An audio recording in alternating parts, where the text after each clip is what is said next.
Hello दोस्तों, स्वागत है आपका अपना सच्चा ज्ञान चैनल में। आज मैं लेकर हाजिर हूँ एक नई कहानी जो कि मृत्यु के भय से मुक्त करती है।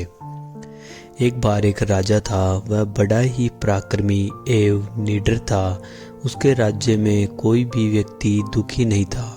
संपूर्ण राज्य की जनता अपने राजा से बहुत प्रेम करती थी।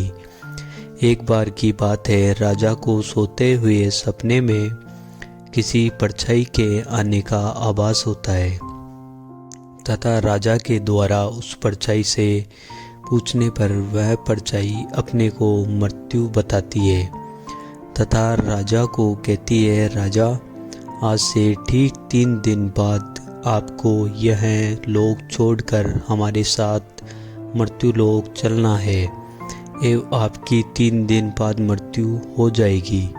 इतना कहकर वह परछाई विलुप्त हो जाती है तथा राजा की आंख खुल जाती है।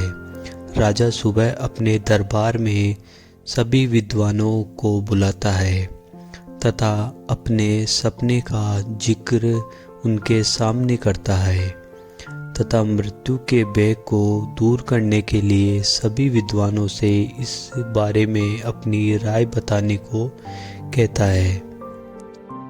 सभी विद्वान मिलकर राजा को एक संयुक्त राय देते हैं कि राजा, आपको जितना जल्द हो सके इस राज्य से दूर चले जाना चाहिए, जिससे मृत्यु आपके आसपास भी नहीं आ सके। राजा ने विद्वानों की बात स्वीकार की तथा अपना राजपाट अपने उत्तराधिकारी को सौंपकर राजा निकलने के लिए तैयार हुआ। राजा के लिए राज्य का सबसे तेज दौड़ने वाला घोड़ा तैयार किया गया।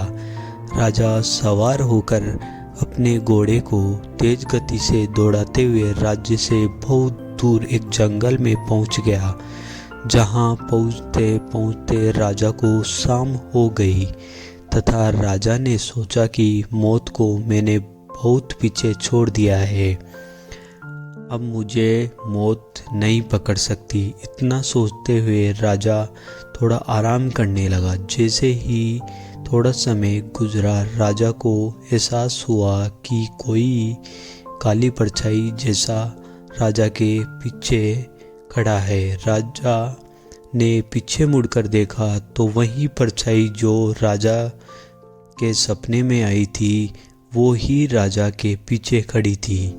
राजा के पूछने पर उसने बताया कि राजा, मैं मृत्यु हूँ और मुझे यकीन नहीं था कि तुम बिल्कुल सही समय पर इस जंगल में इस वृक्ष के नीचे पहुँच जाओगे। तुम्हारे घोड़े को इसके लिए धन्यवाद है कि उसने थोड़ा भी विलम्ब तुम्हें यहाँ पहुँचाने में नहीं किया। ठीक सही समय पर तुम यहाँ पहुँच गए, क्योंकि तुम्हारी मृत्यु यहीं पर होनी थी और मैं सोच रही थी कि ऐसा किस तरह से होगा। इतना कहते ही राजा की मृत्यु हो जाती है।